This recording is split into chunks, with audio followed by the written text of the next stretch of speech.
और आप देख रहे हैं 9 की 9 खबर। मैं हूं आपके साथ विभा उपाध्याय। बुलेटिन की शुरुआत इस वक्त बड़ी खबर के साथ। खबर पूर्णिया से, जहां सदर थाना के खुशकीबाग ओवरब्रिज पर मुजफ्फरपुर से पूर्णिया आ रही एक बस अचानक आग के शोलों में तब्दील हो गई। देखिए ये तस्वीरें आपके सामने इस वक्त टीवी स्क्रीन पर।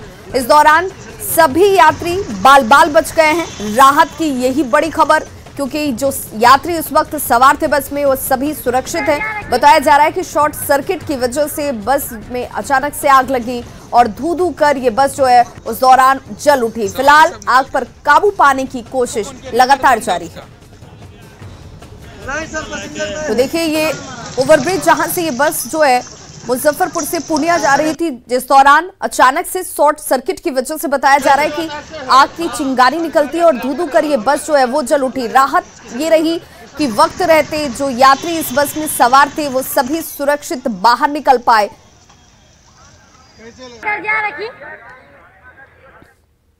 और बड़ी खबर दानापुर के बेहटा से आ रही है, जहां पर अपराधियों का तांडव लगातार जारी है। एक बार फिर से अपराधियों ने बेहटा में 2 बड़ी घटनाओं को अंजाम दिया। डबल मर्डर से इस वक्त यह हड़कंप बेहटा में वारदात को अंजाम दिया गया अपराधियों की तरफ से। बीते देर रात पैनाल महुआ पाती के पास अज्ञात बाइक सवार अपराधियों ने मुखिया पति को गोलियों से भून डाला, जहां मौके पर ही मुखिया पति की मौत हो जाती है। थाना क्षेत्र राजपुर गांव में अपराधियों ने एक शख्स की चाकू मारकर हत्या कर दी। इस घटना से आक्रोशित लोगों ने आरोपियों की गिरफ्तारी की मांग को लेकर सड़क को जाम कर दिया। फिलहाल पुलिस मामले की तहकीकात में जुट गई है। बताया जा रहा है कि 45 साल के पिंटू साव मुखिया पति थे, जो किसी समारोह में शरीक होकर घर वापस लौट रहे थे, जिस दौरान अपराधियों ने उन्हें घेरकर गोलियों से छलनी कर दिया। और सहयोगी अमरजीत हमारे साथ इस वक्त ज्यादा जानकारी के साथ फोन लाइन पर जुड़ गया। अमरजीत, इस पूरी घटना के पीछे वजह क्या बताई जा रही है? परिवार वालों को किसी पर कोई शक शुबा? अभी परिवार वालों में भाई का एक बयान आया है, जिसमें जो है ये बातें सामने आई है कि पंचायत चुनाव था, इसी वजह से हत्या हो सकती है, क्योंकि जो है कोई दुश्मनी किसी से नहीं था, पंचायत को लेकर के ही किसी से दुश्मनी हो सकती है, यही संभावना जताई जा रही है। और इसी संभावना को देखते हुए पुलिस भी कार्रवाई कर रही है। और इस मामले में जो हत्या हुई है वो बिहटा थाना क्षेत्र में हुई है। और ये अपने रिश्तेदार के यहाँ से लौट रहे थे, उसी दौरान जो है घटना घटी है। बिहटा में जो है अपराधी लगातार हत्या को अंजाम दे रहे हैं। तो ये तीसरी हत्या है। आज 2 हत्या हुई है। एक सप्ताह पूर्व जो है बिहटा में ही स्वर्ण व्यवसायी की हत्या हुई थी, उसका पुलिस अभी तक उद्भेदन भी नहीं कर पाई थी कि 2 हत्या आज जो है अहले सुबह पुलिस को भी बौखला दिया है। स्थानीय लोग भी जो है काफी दहशत में हैं इस मामले को लेकर के, क्योंकि जो है हत्या जो हुई है एक सिद्धनाथ लाल हैं, उनकी हत्या हुई है। उनको चाकू गोद करके और ईंट से कूच करके हत्या उनके गांव के ही मंदिर के पास की गई है। और अमरजीत, इन तमाम हत्याओं के बाद पुलिस की तरफ से कोई आधिकारिक बयान सामने है? पंचायत चुनाव कराना, उससे पहले देखिए पंचायत चुनाव अभी होने वाले हैं, लेकिन उससे पहले तमाम जगहों से इस तरह की खबरें सामने आती हैं जिनमें हत्याओं को अंजाम दिया जा रहा है। आखिर पुलिस की स्ट्रैटेजी कैसे काम करती है कि अपराधी घटनाओं को अंजाम दे रहे हैं और फरार हो जा रहे हैं? जी देखिए, पुलिस का तो सबसे अहम रोल होता है कि अगर घटना होता है, हत्या की घटना को वो रोक नहीं पा सकते हैं, लेकिन हत्या होने के बाद जो है उद्भेदन किया जा सकता है। लेकिन पुलिस इस मामले में भी फेल नजर आ रही है, क्योंकि जो भी हत्याएं हो रही हैं उसमें अपराधी अभी तक पकड़े नहीं गए हैं। हम बात करते हैं कि बिहटा में जो स्वर्ण व्यवसायी की हत्या हुई उसमें भी कोई अपराधी अभी तक नहीं पकड़े गए हैं। बेउर थाना क्षेत्र में एक हत्या हुई, उसमें भी कोई अपराधी अभी तक नहीं पकड़े गए हैं। साथ ही आज जो 2 घटनाएं हुई है, इस मामले में जो सिद्धनाथ लाल की हत्या हुई है उसमें गांव के ही एक युवक का नाम आ रहा है। वहीं जो है इस मुखिया पति की जो हत्या हुई है, इसमें अभी तक नहीं पता चला है कि आखिर हत्या जो है, और ये देखना बेहद महत्वपूर्ण होगा कि क्या इन तमाम मामलों पर जो लोग अपराधी या जो आपराधिक तत्व शामिल है उनकी गिरफ्तारी पुलिस कर पाती है? क्या लोगों के अंदर वो विश्वास जगा पाती है कानून व्यवस्था को लेकर? क्या? बहुत बहुत शुक्रिया अमरजीत इस तमाम जानकारी के लिए। अगली खबर पटना से, जहां खुसरूपुर स्टेशन पर पूर्वी रेल गुमटी के पास ट्रेन से कटकर 3 लोगों की मौत हो गई। बताया जा रहा है कि हावड़ा पटना जनशताब्दी एक्सप्रेस से कटने के बाद इन तीनों की मौत हुई है। स्थानीय लोगों ने घटना की जानकारी जीआरपी को दी, जिसके बाद जीआरपी की जवान जो है वो मौके पर पहुंचकर शक्त विक्षत इन तीनों शवों को अपने कब्जे में ले चुके हैं। मृतकों की हालांकि अभी तक पहचान नहीं हो पाई है। सूचना मिला कि डेड बॉडी है, हम लोग गए तुरंत देखे, वहाँ पर पहुँचे तो उठाए, सब छत बिछत हालत में हो गया था। वहाँ से लेकर स्टेशन तक टुकड़े टुकड़े में बांट दिया था, कहीं पैर, कहीं गोड़, कहीं लगरी, कहीं खोपड़ी। कितने लोग हैं? 3 लोग हैं। कटिहार में मुहर्रम के जुलूस के शक्ल में बेकाबू भीड़ ने स्कॉर्पियो सवार लोगों पर लाठी और डंडों से हमला कर दिया। कोढ़ा थाना क्षेत्र के NH-31 मूसापुर, तस्वीर जरा देखिए किस तरीके से ये मुहर्रम का जुलूस निकला हुआ था, लेकिन उस जुलूस के शक्ल में इन लोगों ने इस स्कॉर्पियो को अपना शिकार बनाया। इसमें बैठे लोगों को देखिए किस तरीके से यहाँ पर लोगों की तरफ से लाठी और डंडों के जरिए डराने की कोशिश हो रही है। NH-31 का ये मसला, जहां पर मूसापुर के पास से घटना के बारे में ये बताया जा रहा है कि स्कॉर्पियो सवार लोग पूर्णिया से लौट रहे थे। भीड़ ने गाड़ी पर हमला कर दिया इस दौरान, और गाड़ी में सवार लोगों से नकद और मोबाइल की लूट कर ली गई। अब सवाल ये उठता है कि जब इस बार मुहर्रम के जुलूस पर रोक लगाई गई है तो आखिर ये भीड़, ये शक्ल मुहर्रम को ये जुलूस के नाम पर सड़कों पर कैसे इकट्ठा हो जाती है? पुलिस इन्हें रोक क्यों नहीं पाई? आखिर जुलूस कैसे निकला? फिलहाल पुलिस इस पूरे मामले की जांच की बात कह रही है।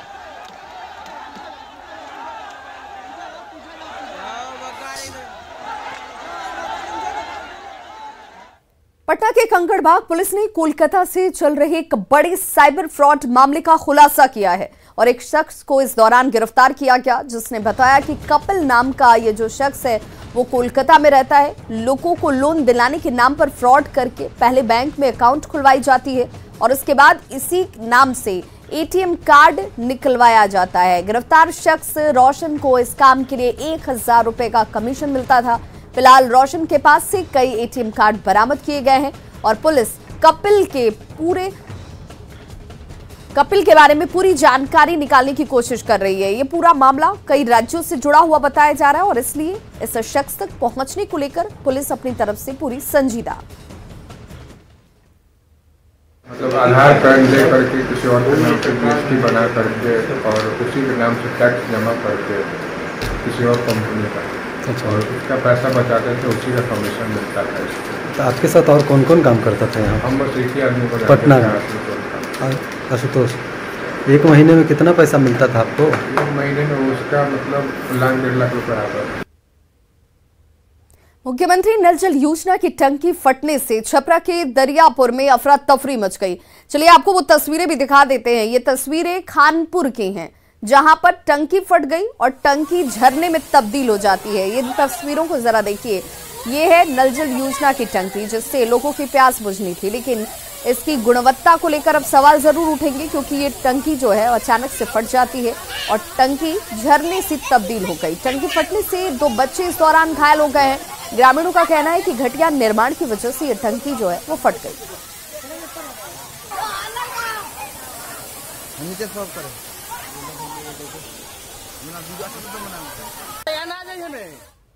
अगली खबर बक्सर से, जहां सांसद अश्विनी चौबे को बाढ़ पीड़ितों ने घेर लिया और कहा कि लोग बाढ़ से बेहाल हैं, यहां किसी तरह की कोई व्यवस्था नहीं है।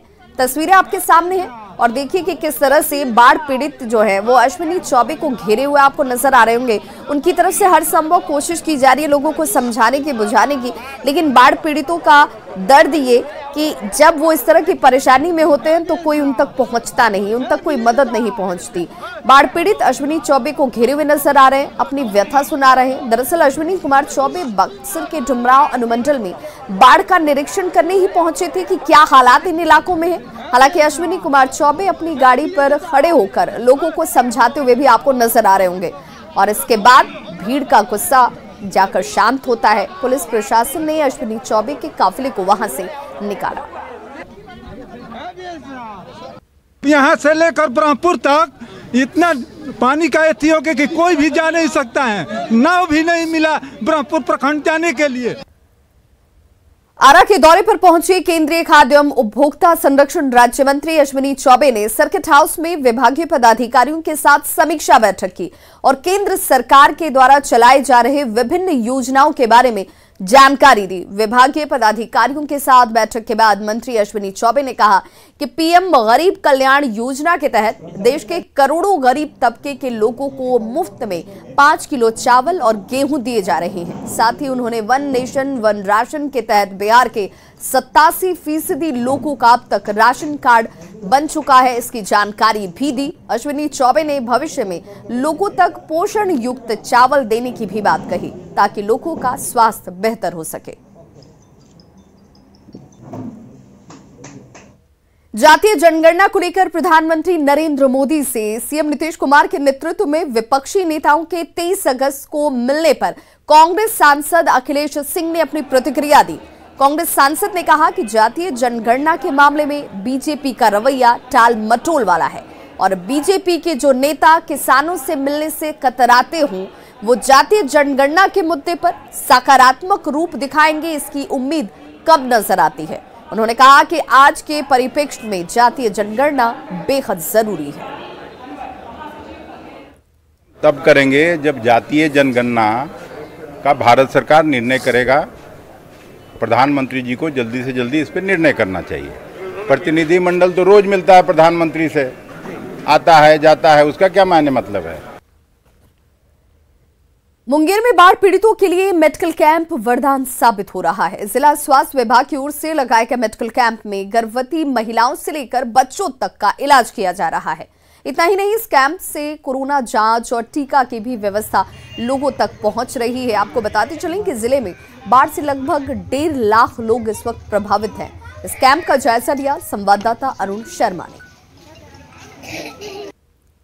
जिले में बाढ़ की स्थिति अब समान होने लगी है, पानी जो है वापस जाने लगा है, लेकिन अभी भी इस ऐसी स्थिति में नहीं है कि लोग वापस अपने गांव जा सकें।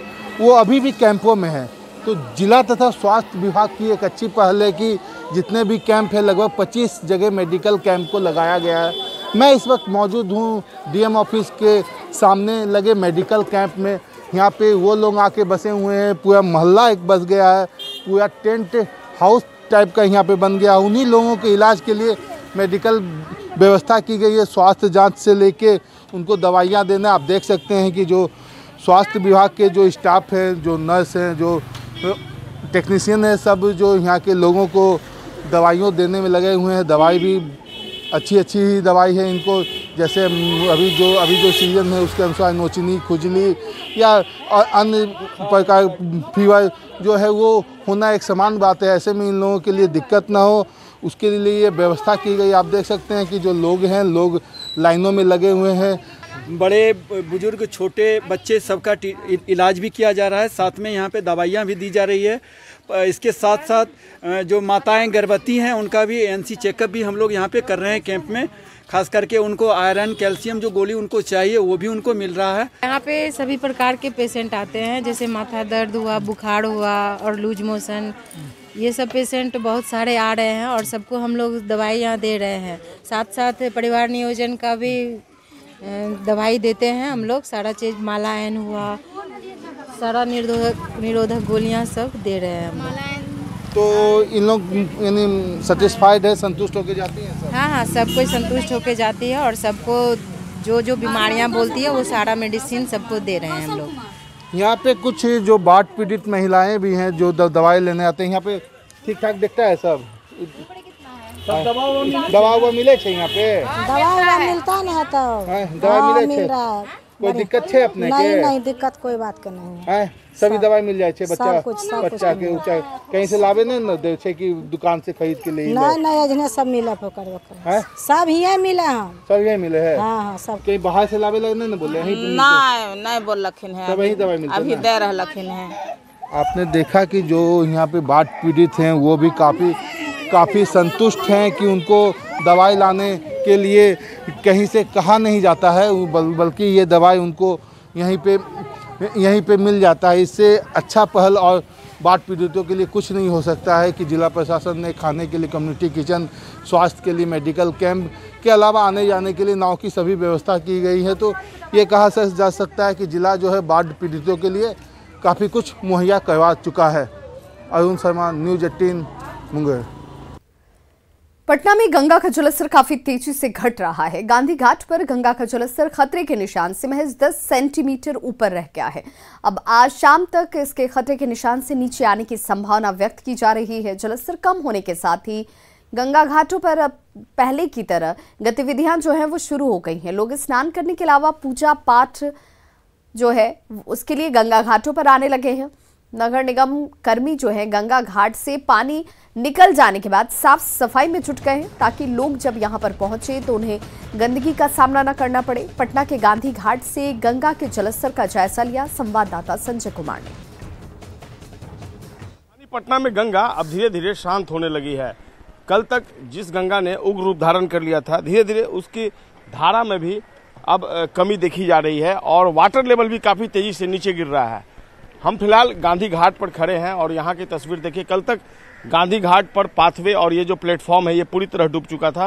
ये जो चबूतरा था वो भी नजर नहीं आ रहा था, केवल इसका ऊपरी सिरा नजर आ रहा था। लेकिन अब धीरे धीरे पानी इस कदर घटा है कि गांधी घाट से अब लोग आने जाने लगे हैं और यहाँ पर पहले की तरह गतिविधियाँ जो हैं वो शुरू हो गई हैं। अब जो जरूरी काम है, लोग गंगा जल ले जाने का काम कर रहे हैं या फिर जो मॉर्निंग वॉक है वो शुरू हो गया है। निश्चित तौर पर अब धीरे धीरे पटना के लोग राहत महसूस करने लगे हैं। आज गांधी घाट के वाटर लेवल की बात कर ले तो ये खतरे के निशान से अब भी 10 सेंटीमीटर ऊपर बह रहा है, यानी 48.60 जो डेंजर लेवल है, खतरे का निशान है, उससे 10 सेंटीमीटर ऊपर अभी गंगा बह रही है। अब फिर से जो है स्नान करने का, जो सावन मास का जो पवित्र का समय स्नान करने के लिए आ रहा है, ये तो एक हृदय से आने वाले जो एक भावना को जो है यहाँ अभी गंगा का जो जल नीचे तक गए हैं और स्नान करने के एक माहौल बन रहा है। बहुत लोग यहाँ अलौकिक अनुभूति होने लगी। ये जो गंगा स्नान करने से ही आनंद लेता है यहाँ का समाज। जो वाटर लेवल था वो परेशानी का सबब बना हुआ था, लेकिन अब धीरे धीरे वाटर लेवल भी कम होने लगा है और घाटों पर गतिविधियाँ अब पहले की तरह धीरे धीरे जो एक्टिविटीज थी वो शुरू हो गई हैं।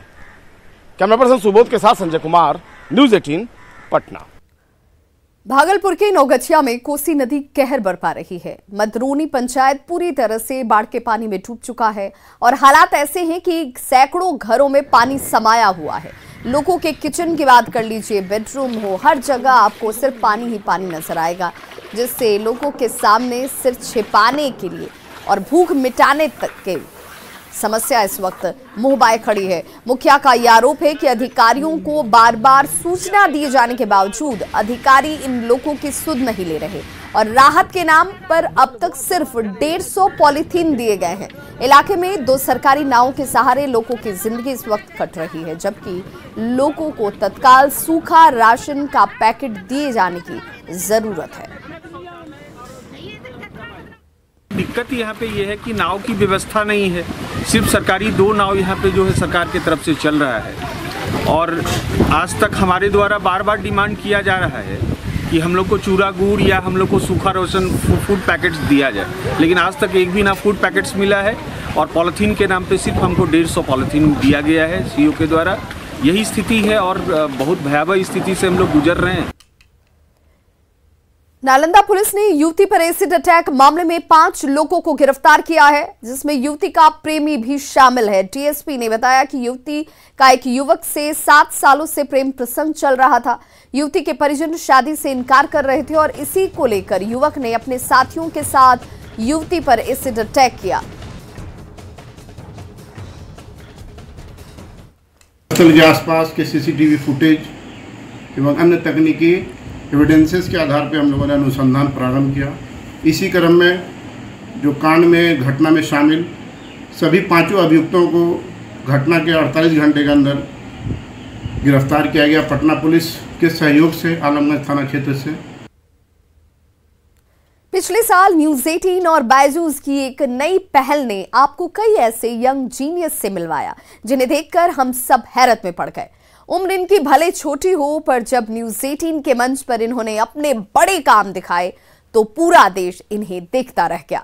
कोई मैथ्स तो कोई म्यूजिक, कोई स्पोर्ट्स तो कोई आर्ट्स, सबके सब निकले अपने फील्ड के जीनियस। अब वही मंच दोबारा है तैयार ऐसे और यंग जीनियस को फिर से देश से मिलवाने के लिए।